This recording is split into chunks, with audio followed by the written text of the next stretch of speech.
Bienvenue à toi dans cette nouvelle conférence où on va aborder la question du deuil. Les 7 étapes du deuil, les comprendre, les traverser, les guérir et les renaître. Tu sais, le deuil, ce n'est pas qu'un événement, ce n'est pas qu'une émotion, ce n'est pas qu'une période. Le deuil, c'est un processus d'intégration. C'est ton corps, ton âme, ton cœur, ton cerveau, ton système nerveux qui tente de survivre à quelque chose qu'il n'avait jamais imaginé devoir affronter. On associe souvent le deuil à la mort d'un proche. On est bien d'accord? C'est souvent, quand on parle de deuil, c'est d'ailleurs une des façons qu'on peut expliquer à un enfant, tout simplement. Sauf que le deuil n'est pas que ça. Ça peut être... Déjà, je voudrais le dire parce que j'ai beaucoup de personnes qui vivent ça, c'est aussi le deuil tout simplement d'un être vivant. Et un être vivant, c'est quoi? Mais c'est souvent son animal de compagnie, un chien, un chat, etc., etc. Donc, c'est important à prendre en compte, c'est que on dit souvent oui, mais c'est pas comparable à un humain.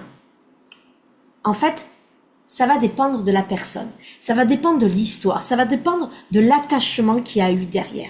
Donc, ça va être important de prendre en compte tout ça.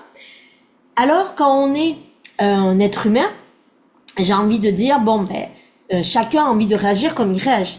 Mais moi, je forme des thérapeutes et donc pour moi, c'est très très important quand on traite le deuil ou qu'on aborde, que ce soit dans le niveau théorique, d'accord, mais aussi on l'aborde dans le niveau pratique, d'accord, dans OCA, mon institut de thérapie, on l'aborde soit d'un point de vue, qu'est-ce que c'est que le deuil, réellement, d'où ça vient, que mes futurs thérapeutes sachent vraiment de quoi il s'agit, mais aussi comment l'amener, comment le traiter, comment le traverser pour ces personnes, voilà, mais aussi pour soi.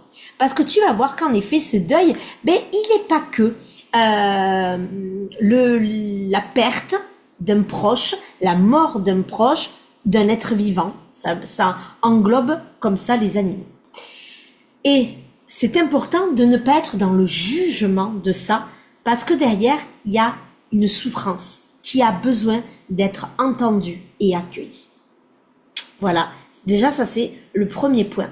Le deuil, ça fait écho à une émotion, du moins à plusieurs émotions. Ça peut être aussi de la colère, attention, vous allez voir dans les étapes du deuil. Mais aussi il y a de la tristesse. Et tout ça, c'est normal. Et toutes ces émotions doivent être entendues. C'est vraiment très très important que, en tant que thérapeute et en tant que femme, d'accord, ou homme, si c'est toi qui regardes et que tu es un homme, c'est important d'accueillir ce deuil. Cette tristesse, cette émotion qu'il y a derrière. Ok? Et, je le répète, en tant que thérapeute, c'est vraiment une des bases que j'enseigne. Donc, le deuil, il peut vraiment être ramené à différentes choses. À une rupture amicale, amoureuse, une rupture familiale aussi, avec un frère, avec une sœur, avec des fois un enfant, avec un compagnon, bien évidemment, avec sa compagne aussi. Donc en fait, c'est une rupture, un divorce, voilà, une séparation, d'accord? Ça va être important. Ça peut être une relation toxique, ça peut être une amitié cassée, ça peut être une amitié professionnelle aussi. Ça peut être aussi le deuil d'un parent absent.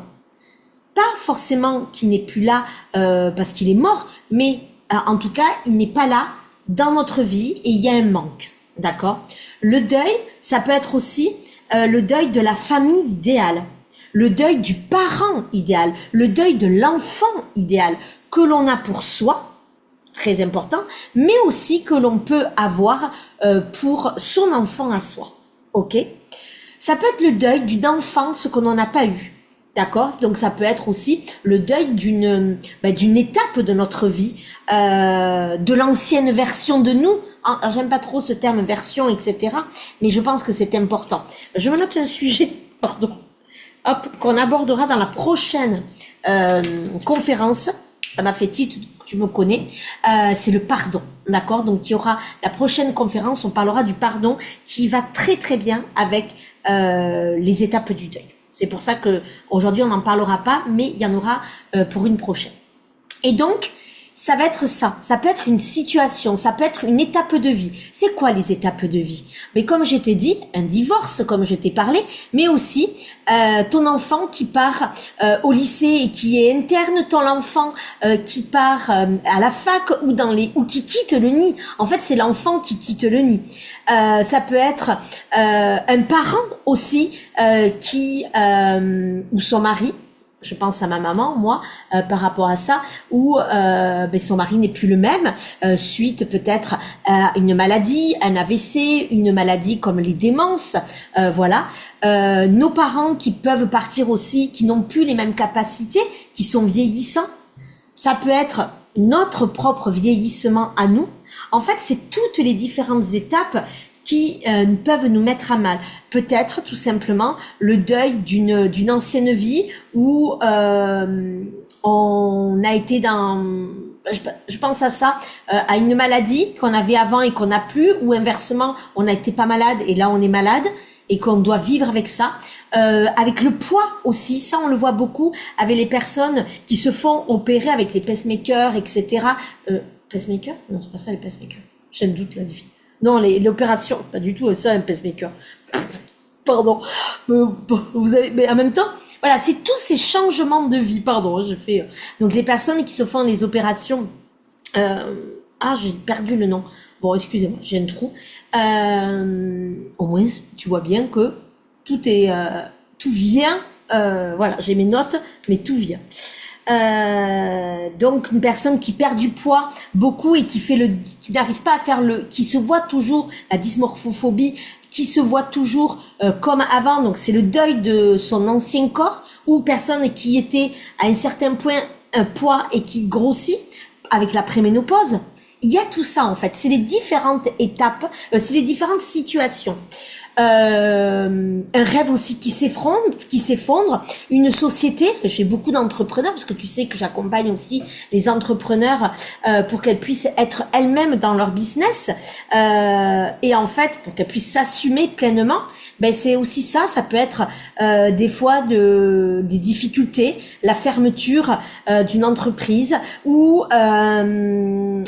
la retraite, le passage à la retraite est un vrai deuil à faire qui peut être très très mal vécu.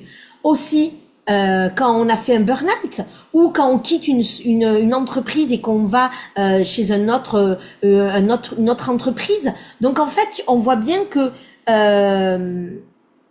on a l'impression que parce que la personne va partir ailleurs, qu'il n'y a pas de deuil. Mais si, il y a le deuil peut-être d'une époque, si tu as été pendant 10 ans dans cette entreprise, que tu avais tes habitudes, que tu avais des amis, que tu t'entendais bien, mais que la vie fait que.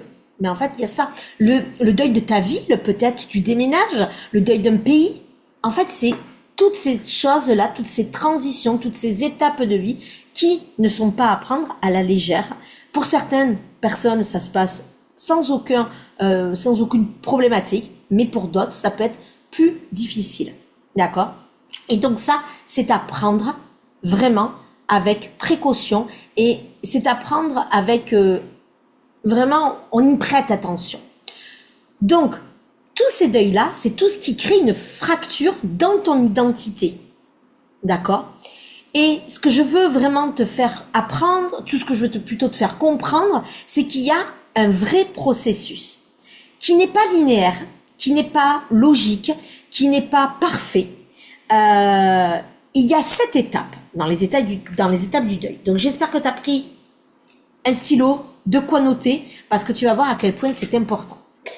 Dans ces étapes du deuil, tu verras que tu peux passer, alors soit ça se fait vraiment par étapes comme je vais les décrire, d'accord, et je vais te les expliquer l'une après l'autre, ou un matin, tu vas être dans la colère et l'après-midi dans le marchandage. Et le soir, alors le choc, peut-être pas forcément, parce que le choc, c'est la première étape, c'est quand c'est le choc de l'annonce en fait. Voilà, donc en général, tu n'y reviens pas quand tu es plutôt vers la fin, mais il n'empêche que les étapes peuvent des fois tu vas être à l'étape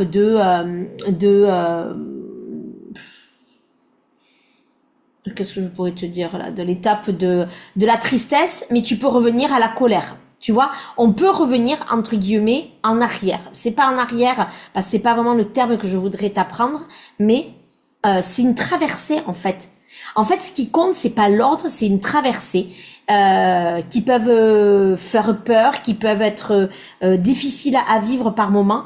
Mais en tout cas, ce qui est sûr, c'est qu'elles vont te permettre, si tu es dans l'acceptation de ce deuil, tu vas te découvrir, tu vas découvrir des ressources en toi, tu vas découvrir ta force, tu vas découvrir ta vulnérabilité, tu vas découvrir toutes les facettes que tu as en toi, et ce serait un très beau cadeau, même si sur le moment, c'est toujours difficile d'être dans ces deuils.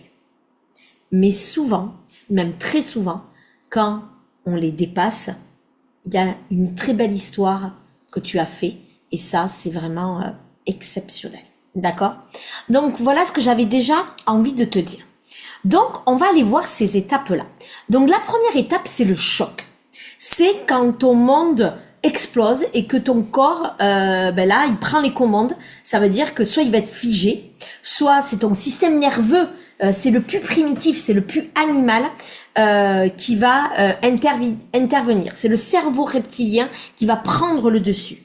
Tu passes en mode survie, soit tu vas être figé, soit tu vas être dans la sidération, peu importe. C'est l'annonce d'une maladie, c'est l'annonce d'une séparation, c'est l'annonce d'une mort.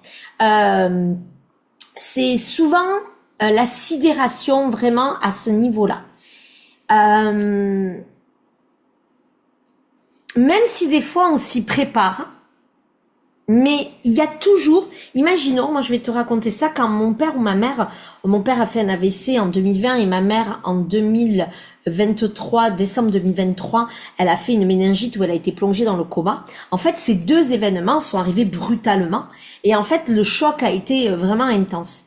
Donc forcément, mais je me suis préparée à un deuil de la vie de mes parents, de qui sont pas mais qui sont pas immortels finalement, et ça m'a préparée. D'accord, il y a eu beaucoup de pleurs, beaucoup de tristesse, voilà. Mais le deuil n'a pas été fait jusqu'au bout, puisque de toute façon ils sont encore là et même si mon père n'est plus vraiment le même, ma mère, elle est encore bien là, même s'il y a des petites choses qui ne sont plus tout à fait pareilles, mais c'est infime comparé à ce qu'elle a eu. Mais je me prépare en tout cas, et ça m'a préparé à la perte, en tout cas, de mes parents. Mais forcément, ça a été un choc là, même si quand le vrai deuil, entre guillemets, arrivera par rapport à la mort, ou peut-être à une autre étape, je ne sais pas, mais peut-être que ce sera un moins grand choc, mais il y a eu d'abord ce choc-là, voyez. Donc des fois, ça peut être des années après, parce qu'il y a eu une préparation. Donc c'est pour ça, souvent on le dit aussi dans les maladies longues, malheureusement, le choc de l'annonce, mais ensuite, des fois, quand la personne part, il y a du soulagement qui arrive. Mais parce qu'en fait, le deuil s'est fait, des fois, sur plusieurs mois, voire sur plusieurs années. Et après, arrive une des dernières étapes, tu verras après. Bon, ça, je ne le dis pas de suite. Donc, c'est pour ça que des fois, le deuil peut se faire sur plusieurs semaines, plusieurs mois, voire plusieurs années, mais chaque étape peut être différente, la longueur, etc. Donc ça va être important. Ok? Sur le plan psychique, on a l'impression d'être dans un film où l'annonce, on entend les mots, mais en fait, on n'est plus là. On est ailleurs. D'accord?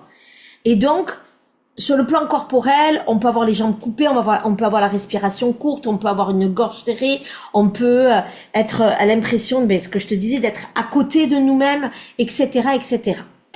En fait, ce choc-là, c'est une étape qui est malgré tout importante parce que c'est là où ton système nerveux se met en place pour ne pas que tu t'écroules. Alors des fois on peut s'écrouler, on le voit des fois quand il y a des annonces très brutales, il va y avoir des pleurs, on va tomber, etc. Mais en fait notre corps est en train de se préparer aussi. Donc après il peut avoir une immense fatigue, je tiens à le préciser aussi. d'accord? Souvent, on dit qu'on ne réalise pas, que c'est pas possible, qu'on est comme anesthésié. Tout ça, c'est normal, d'accord? Donc ça va être important.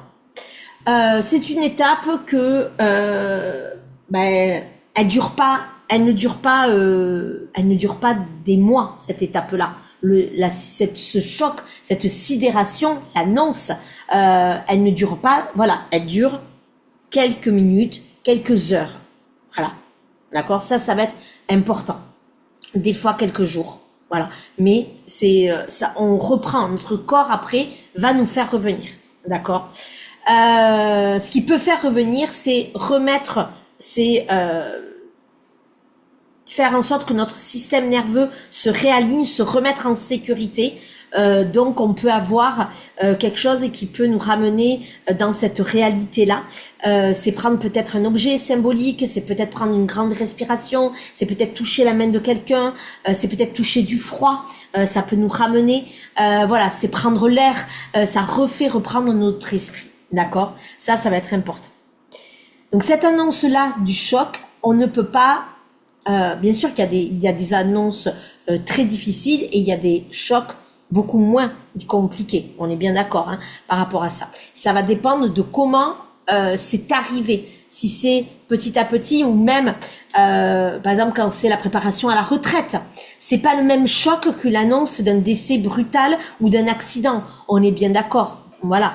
Donc il y a différents niveaux. Mais il y a une préparation malgré tout. Donc le choc, c'est pas forcément brutal, intense à chaque fois. D'accord? Ça peut être juste, c'est l'annonce de se dire, en fait, c'est le déclic aussi dans sa tête. Voilà. Pour ce genre de choses. Ou quand l'enfant qui te le nie, on s'y prépare, on le sait. Il y a des échéances quand quand arrive le mois de septembre, imaginons, et que l'enfant part dans une grande ville faire ses études. Bon, on s'y prépare plusieurs mois, plusieurs semaines à l'avance, et on le sait. Mais par contre, quand l'enfant part, ça peut être là où le travail de deuil va intervenir. D'accord? Et des fois, on n'est pas obligé d'avoir l'étape 1 et l'étape 2. Voire, vous allez voir, une autre étape, d'accord? Mais en tout cas, il y a des processus. Donc ça, c'est important quand on est thérapeute aussi, c'est de savoir c'est cette étape un peu par cœur, j'ai envie de dire, et de savoir à quel niveau on se situe. Et on n'est pas obligé de toutes les avoir tout le temps, d'accord? Il y a certaines étapes où on y passe quasiment tous, mais le choc, il n'y est pas forcément... comme je te l'ai expliqué tout à l'heure, où il y a la sidération. On n'est pas obligé d'être là-dedans. Mais des fois, ça peut être un choc insidieux. Parce que ça peut être une prise de conscience, un déclic assez fort. Et là, ça fait... Ou on sent dans notre corps. Ça peut être ça aussi. D'accord? Donc ça peut être important. Donc, ça, c'est des choses que j'explique et où on travaille, où on voit ça en supervision, où on voit ça dans des immersions que j'ai pour mon école de thérapie. Et je te rappelle que maintenant, c'est un individuel. Donc, si tu as envie là de te former au métier de thérapeute, c'est maintenant, c'est OK. Puisque maintenant, il n'y a plus de cohorte et que c'est personnalisé et individuel. Donc ça, c'est top. Donc ça, et c'est ce qu'on voit. Et c'est ce que je transmets et c'est ce qu'on vit dans les accompagnements que je propose en général sur 6 mois. Mais il y a aussi des séances uniques d'1h30 pour travailler exclusivement ce deuil-là. Donc ça va être important. D'accord?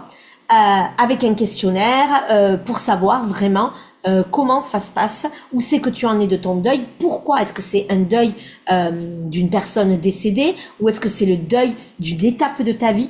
Ça, justement, c'est ce qu'on travaille dans mes accompagnements et aussi dans cette séance unique d'1h30 que je fais vraiment pour clôturer un chapitre. On est vraiment dans la clôture d'un chapitre. Ça peut être la clôture d'une année aussi pour démarrer une nouvelle année ou de ton année anniversaire aussi. Ça, je sais pas si t'es comme moi. Moi, je suis née en septembre, le 9 septembre 1980 et j'aime beaucoup, à chaque fois, les dates anniversaires sont souvent importantes.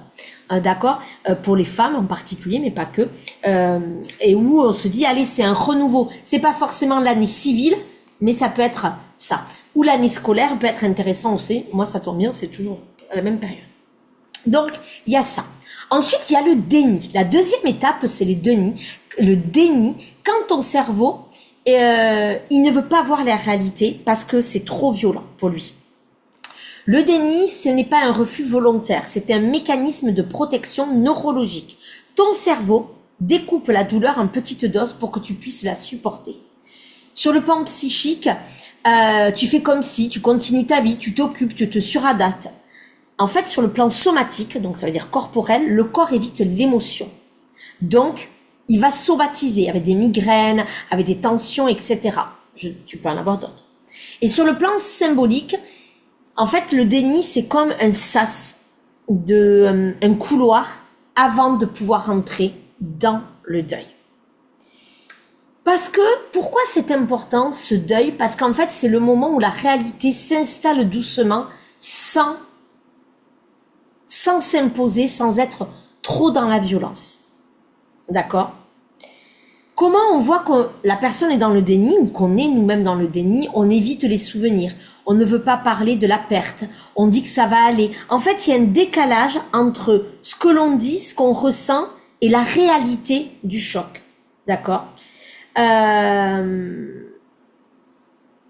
Et ça peut durer un peu longtemps, le déni. Alors, je ne dis pas que ça dure des années, mais c'est peut-être compliqué de faire le deuil de son enfant, par exemple, ou le deuil de son enfant qui est vivant, mais dans son caractère, ou dans ce qu'il a fait peut-être. Imaginons qu'une mère, son enfant a fait des choses qui sont répréhensibles par la loi, peu importe, ben ça peut être dans le déni à vouloir absolument le protéger en disant « mais mon enfant, il n'est pas comme ça ». Parce que notre enfant, on l'idéalise, on le fantasme un peu, et on le protège et on l'aime, et ce qui est normal. Et pourtant, il y a quand même des choses vraiment qui peuvent être si il faut être dans cette réalité, ça veut dire qu'on excuse tout, on ne veut pas le voir parce que c'est trop insurmontable de voir ça et ça peut être compliqué de se dire mais qu'est-ce qui s'est passé, pourquoi, voilà. Et vivre ou la perte de quelqu'un, c'est trop douloureux pour certaines personnes et c'est un vrai mécanisme de défense pour protéger parce que la personne n'est pas en capacité pour le moment. Donc il faut l'accompagner et ça en thérapie on explique comment on fait pour accompagner le déni et ça c'est mon rôle aussi moi dans les accompagnements que je fais en psychothérapie ou même dans le business puisque dans le business on peut faire le deuil de l'entreprise rêvée ou le deuil du chiffre d'affaires rêvé ou le deuil du modèle d'affaires ou le deuil d'une entreprise comme ça et d'en recréer une autre. Ouais, où tu passes un chiffre d'affaires excellent et là tu fais faillite, ça existe tout ça. Il n'y a pas de honte à avoir, d'accord? Mais il y a malgré tout des étapes pour ce processus, pour ce chemin-là. Et c'est important parce que derrière le deuil, c'est pas une fin, c'est un autre chemin que tu vas prendre et qui peut être magnifique parce que si tu es comme moi dans, alors je l'applique pas à tout, mais il y a un cadeau caché dans tout. Voilà, ça peut être important. Comme dans une relation amoureuse, amicale, sociale, familiale, peu importe. Tu peux avoir des déceptions, il y a un vrai deuil. J'ai lu il y a pas longtemps, alors vraiment ça je ne le savais pas, que souvent il y a des cycles de 5 ans. On parle des cycles de 7 ans en amour, dans les couples, et dans les amitiés, c'est 5 ans. Et en fait, souvent on dit que les personnes qu'on a dans notre vie, là, dans 5 ans, pas toutes, hein, heureusement, hein. Moi, je remercie vraiment, je suis dans la gratitude d'avoir mes amis depuis depuis l'âge de mes 14-15 ans. J'en ai de nouveaux, etc. Mais il y en a qui partent et il y en a qui restent. Et en fait, ça fait partie du processus. Mais la perte d'une amitié peut être douloureuse parce qu'on peut se remettre en question, on n'est pas obligé de tout comprendre. Et ça fait partie de ça. Et donc, je trouve ça vraiment intéressant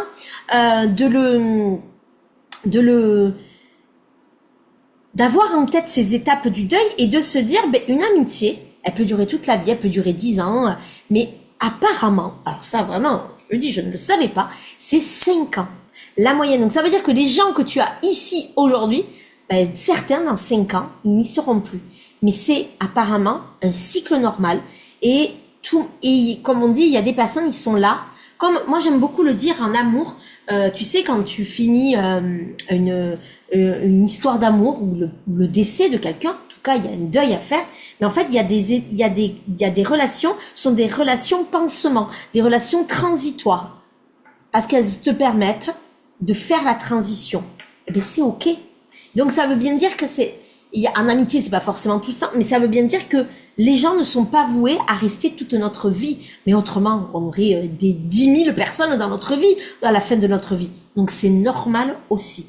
Donc ça aussi, ça peut être intéressant de l'entendre, même si on est dans la période du déni, que je disais. Mais en fait, c'est intéressant d'entendre, en amitié en tout cas, que les gens, même des personnes qu'on aime profondément, elles sont peut-être juste là pour une étape de notre vie.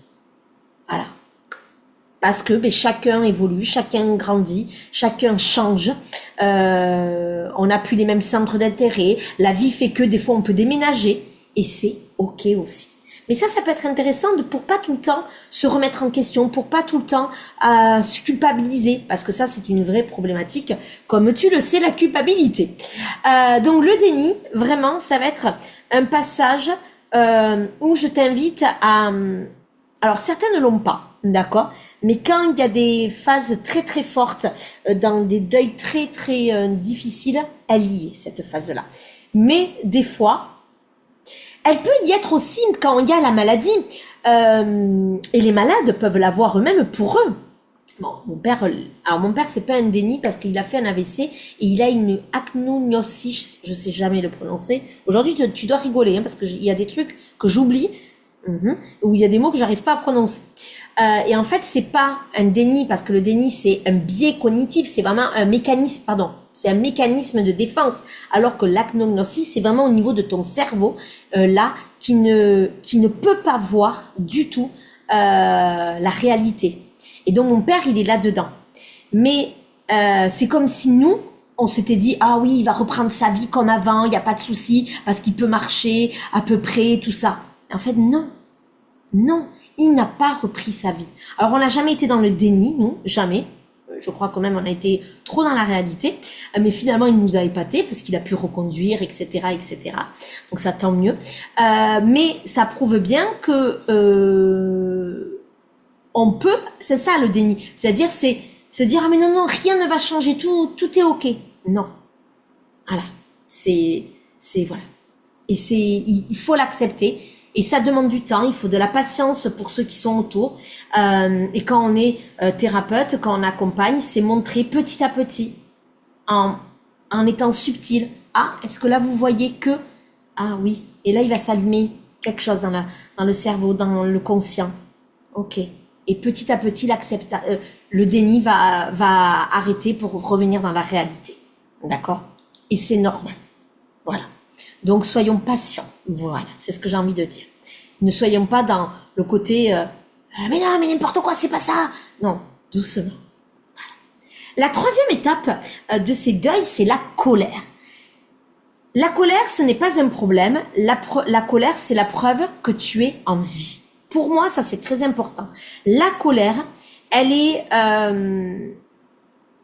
là, alors ça on le voit beaucoup dans mon école de thérapie, je tiens à le dire, mais c'est ce que j'explique toujours dans mes accompagnements ou dans les séances uniques, c'est que la colère, elle est là pour... elle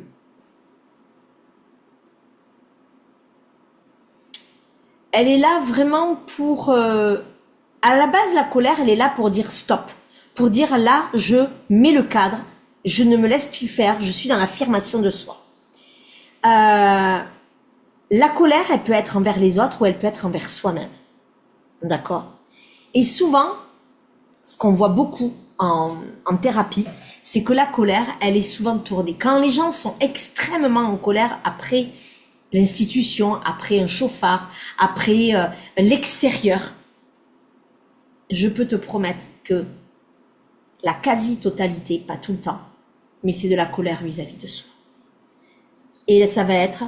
Par exemple, c'est un chauffard qui a percuté la personne.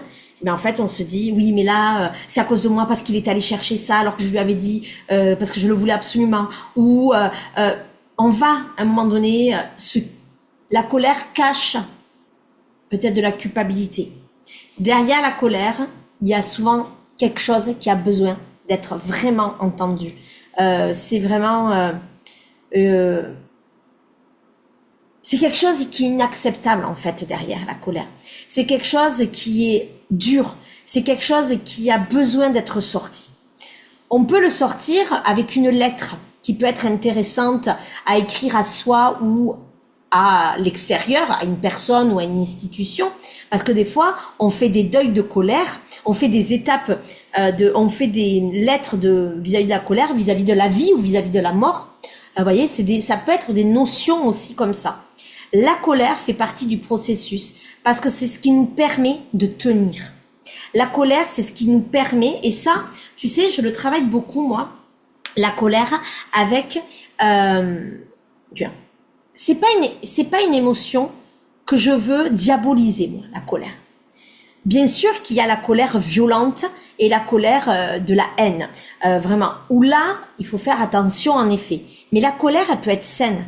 Parce qu'en fait, on met ses limites et on dit aussi. Ça peut sortir maladroitement, malheureusement. Mais des fois, la colère, en fait, elle n'est pas, on parle pas de meurtre, on parle pas de violence physique, on parle pas d'acharnement, on n'est pas là-dedans quand je parle de cette colère-là.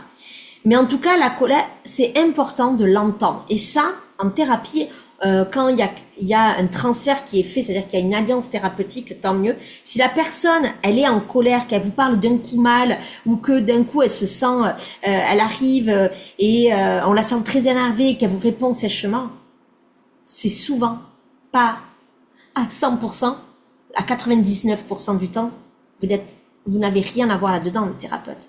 C'est parce que derrière, vous êtes le punching ball, parce que vous êtes la figure d'autorité et d'attachement et d'alliance thérapeutique, et c'est là où ils peuvent s'autoriser à être dans la colère.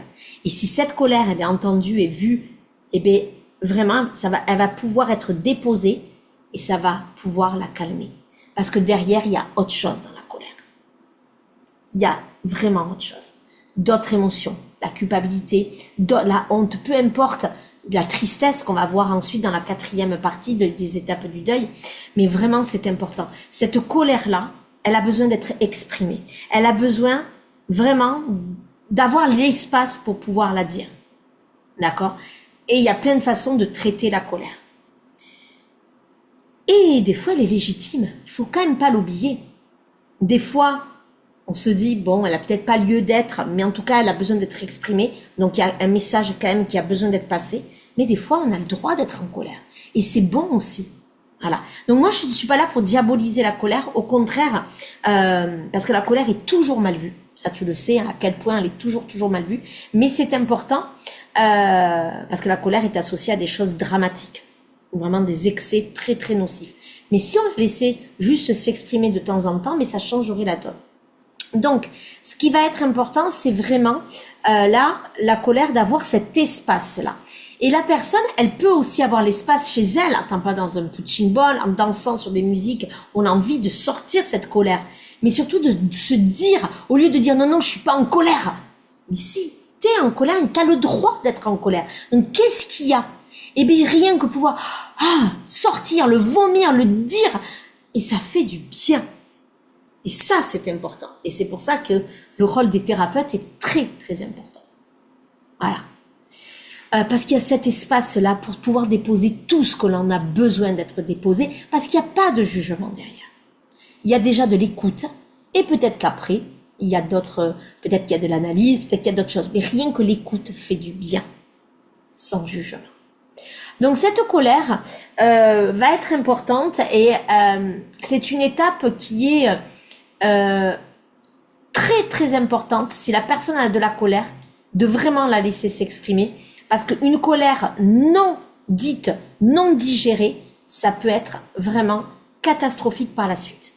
Donc c'est là, ça va être vraiment important de pouvoir vraiment la dire. Ok. Donc ça, c'est la 3e étape. La 4e étape, c'est le marchandage. Le marchandage, c'est une étape qui est pas forcément comprise, dans le sens où le marchandage, c'est-à-dire que on va marchander, ça porte bien son nom. Alors des fois, elle porte pas tout le temps le même titre, mais on va marchander avec nous-mêmes et des fois les autres aussi. C'est notre cerveau qui tente désespérément de retrouver le contrôle. Sur le plan psychique, on va revivre les scènes, on refait le passé dans sa tête, on négocie. En fait, c'est une phase de négociation avec nous-mêmes, des fois avec les autres, avec notre imaginaire, etc. Il va y avoir une sorte de rumination, il va y avoir des insomnies, une agitation, les j'aurais dû, si j'avais su, j'aurais pu faire autrement, d'accord? Et c'est là où il y a une étape du pardon qui intervient. On parlera du pardon dans une autre conférence, donc celle de la semaine prochaine, parce que pour moi c'est très très important ce pardon. C'est quelque chose qu'on travaille énormément dans mes séances d'accompagnement en sens unique ou en accompagnement et dans mon école de thérapie. C'est parce que c'est vraiment beaucoup, on voit que les gens n'ont pas pardonné à l'autre, mais ne se sont pas pardonnés. Et le pardon, c'est quand même spécifique. Donc, je n'en parlerai pas là. Mais voilà, on y vient par rapport à ça. Donc, le marchandage, c'est l'étape où tu es en train de te prendre la tête et tu te refais. C'est le hamster qui n'arrête pas. Donc, c'est une période qui est très énergivore. Et au niveau somatique, corporel, c'est aussi compliqué. Donc, à tous les niveaux, c'est une période où c'est là où la personne va se sentir vraiment très très fatiguée et puis par moment avoir un coup de boost, puis ça va retomber.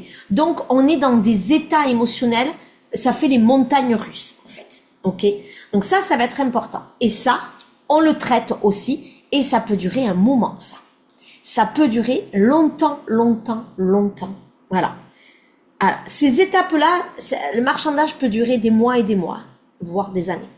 Donc c'est une étape qui est à prendre en compte grandement et qui se travaille vraiment avec des thérapies comportementales, des thérapies où on analyse aussi, thérapie analytique comportementale où on comprend, on fait les prises de conscience, mais aussi on change les choses parce que le mental est tout le temps là-dedans et on peut travailler aussi avec le système nerveux pour réguler son système nerveux. Ça, c'est ce que j'apprends dans la pratique de OCA.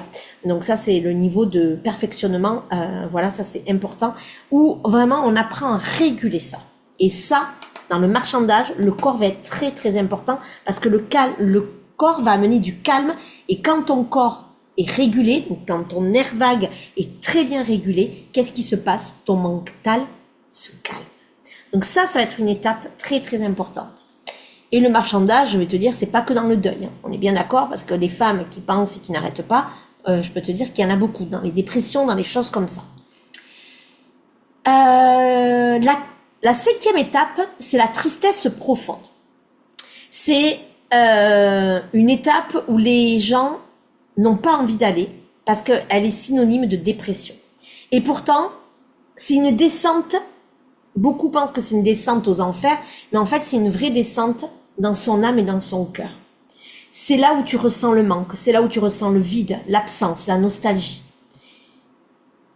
C'est là où les pleurs coulent, c'est là où on a envie de rien, c'est là où la dépression peut arriver. Et c'est pour ça que les gens en ont peur. Des personnes ne veulent surtout pas. J'ai beaucoup de femmes qui sont très fortes et où la vulnérabilité n'a pas sa place. Et souvent, j'entends ça. Je ne veux pas pleurer parce que j'ai peur de ne jamais me relever. Alors que, en étant accompagnée et en ayant travaillé les ressources, en ayant travaillé dans le truc de marchandage, on travaille beaucoup les ressources, et bien là, en fait, mais c'est pas grave de tomber, c'est pas grave d'être aidé d'antidépresseurs par moment, ce n'est pas grave. Ce n'est pas grave parce que ça permet de traverser ça. Et c'est là où on va aller au cœur des choses, cette tristesse. Si la tristesse n'est pas vécue, ça va créer au plan somatique des choses comme l'anxiété, l'hypervigilance, la fatigue chronique, les douleurs physiques, les troubles digestifs, les sensations de poids, un mal-être profond. D'accord? Et la respiration va se faire plus fragile. En fait, il y a vraiment beaucoup de choses. Il y a des symptômes aussi émotionnels, les pleurs, le sentiment d'abandon, des blessures qui vont se réactiver, l'impression de chute intérieure, de vide, de besoin de retrait, la dépression donc. D'accord? Et c'est là où ça, c'est ce qui est beaucoup travaillé en thérapie, c'est forcément ces étapes-là aussi. Soit parce que les personnes y sont tombées et qu'elles ont l'impression qu'elles ne pourront jamais remonter, ou des personnes qui n'arrivent pas à être dans la suite, parce que là tu vois, on est dans la cinquième étape, donc il ne reste plus que 6 étapes, plus que 2 étapes. Et ces 2 étapes, les personnes, elles peuvent pas y accéder. Elles ne peuvent pas y accéder dans le deuil, ou elles ne peuvent pas y accéder totalement. C'est mieux cette phrase. Parce qu'en fait, il n'y a pas eu cette étape de la tristesse et des fois de la colère. Donc ça, c'est important. Et tu comprends pourquoi, quand tu es thérapeute, tu es obligé de savoir ça, parce que pour accompagner les gens, c'est hyper important. Et c'est là où, en fait, on se fait, je vais me mettre dedans, on se fait un merveilleux cadeau de traverser toutes ces étapes-là, colère, tristesse, peu importe. Tu sais pourquoi? Parce qu'en fait, tu es toi.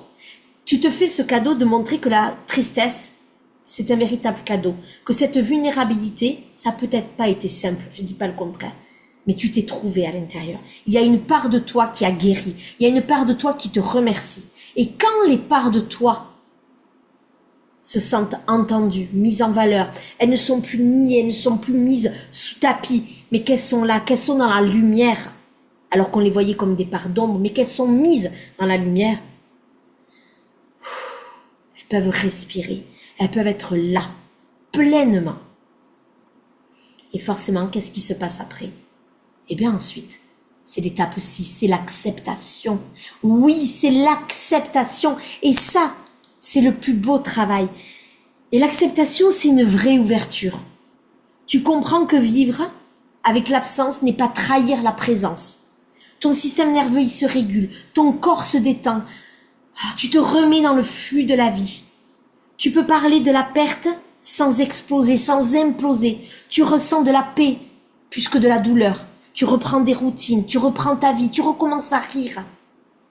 Waouh, ton chemin est là. Tu es dans l'acceptation. Tu es dans l'acceptation que oui, il y a eu une fin, mais que c'est pas une fin totale pour toi et qu'il y a ton chemin continu. Et que tu as envie d'avoir des projets qui reviennent.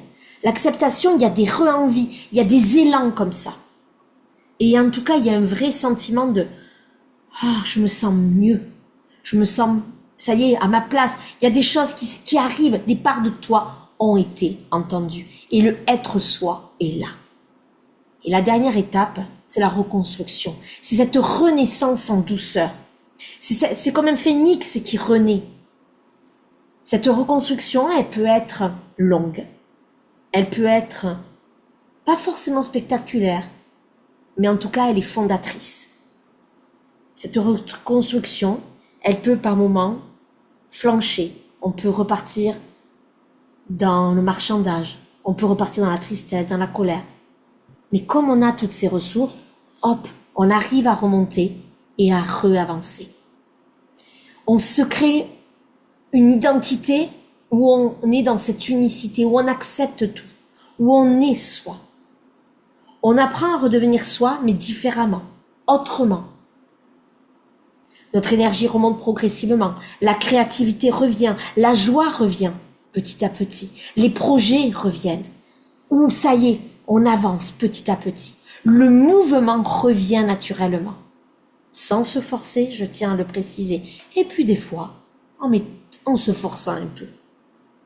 C'est là où on redevient vivante, où on a envie de lien. On a les désirs qui reviennent. On a cette capacité à aimer de nouveau, à nouveau. On arrive à prendre des décisions, à faire des choix. On arrive à se prioriser. Voilà.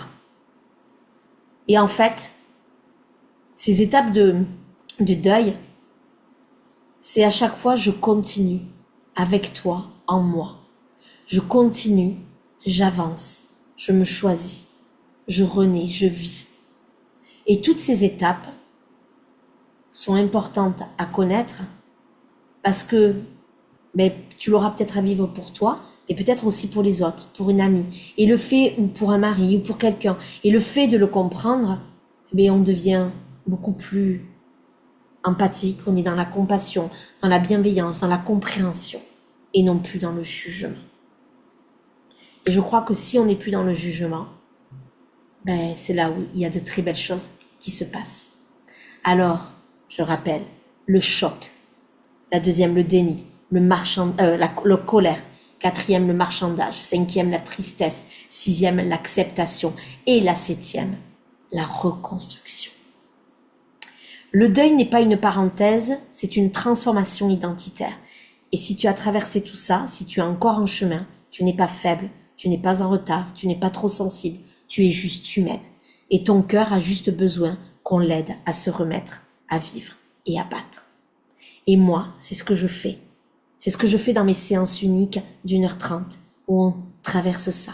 C'est ce que je fais dans mes accompagnements pour les femmes en psychothérapie ou pour les hommes ou pour les femmes entrepreneurs. Ou tout simplement, c'est ce que je fais dans mon école de thérapie lorsque je t'apprends le métier de thérapeute.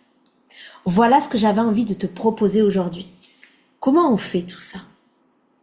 Bien en fait, je crée et j'apprends aussi des séances où on reconstruit tout ça. Je peux pas te donner de pistes là comme ça, parce qu'en fait, ça va dépendre de ce que tu vis. Ça dépend de qu'est-ce que tu as à traverser comme deuil. Ce n'est jamais les mêmes et tu n'es pas la même personne qu'une autre. Donc, j'ai plein de choses, plein d'outils d'art-thérapie aussi, parce que ça, on se sert beaucoup. Alors en fait, on se sert de quoi? On se sert déjà de la thérapie analytique, d'analyser ce qui s'est passé, de voir s'il n'y a pas du transgénérationnel aussi dans les deuils. On travaille aussi de manière somatique, donc c'est-à-dire avec le corps, j'allais dire le cœur, mais avec le corps, avec la régulation du système nerveux. On travaille aussi avec de l'EFT, on peut travailler avec de l'EMDR. En fait, on retravaille de cette manière-là, avec la danse, avec l'art-thérapie. On travaille aussi avec la thérapie comportementale. Cette thérapie comportementale où on voit quel est ce qui bloque dans la vie, dans le quotidien, dans les habitudes, dans les comportements, voilà. Et on nous permet de les changer, de les modifier pour pouvoir mieux vivre, tout simplement. Voilà comment on le travaille. Donc j'espère que ça t'a donné des pistes de compréhension. Donc moi, on le travaille déjà en repérant chaque étape. Des fois, on peut travailler chaque étape. Ça peut prendre plusieurs mois, plusieurs semaines. Des fois, ça peut aller plus vite. Des fois, on travaille 2 étapes dans une même séance. En fait, ça va dépendre, d'accord? Mais en tout cas, ce qui est sûr, c'est que tu es entendu et écouté. Et que peu importe le deuil que tu as à faire, ici, tu es le bienvenu. Donc, n'hésite pas à venir demander ta séance découverte de 30 minutes pour voir comment je peux t'accompagner au mieux dans mes accompagnements. Et si tu as envie de prendre directement une séance unique d'1h30, je t'invite, tu as les liens juste en dessous. Et si tu as envie de venir dans OCA, demande ta séance découverte aussi pour qu'on puisse voir qu'est-ce qui te convient le mieux. Parce que OCA, il y a le niveau théorique et il y a aussi la pratique. Donc, est-ce que tu ne prendras que le niveau théorique obligatoire ou est-ce que tu préfères prendre que le niveau pratique parce que tu es déjà thérapeute depuis longtemps ou est-ce que tu as besoin des deux? Ça, c'est ce que nous découvrirons ensemble. En tout cas, moi, le plus important, c'est que tu puisses être toi. C'est ça mon leitmotiv, c'est ça mon credo. C'est pour ça que je me lève tous les matins et c'est pour ça que je suis ici. Mon but, c'est que tu sois toi en étant dans ta sérénité, dans ta paix intérieure et que tu puisses enfin te réaliser. Je t'embrasse et je te dis à très vite et n'oublie pas la semaine prochaine, nous allons travailler ensemble. Qu'est-ce qu'on a dit? Le pardon. Je te dis à très vite.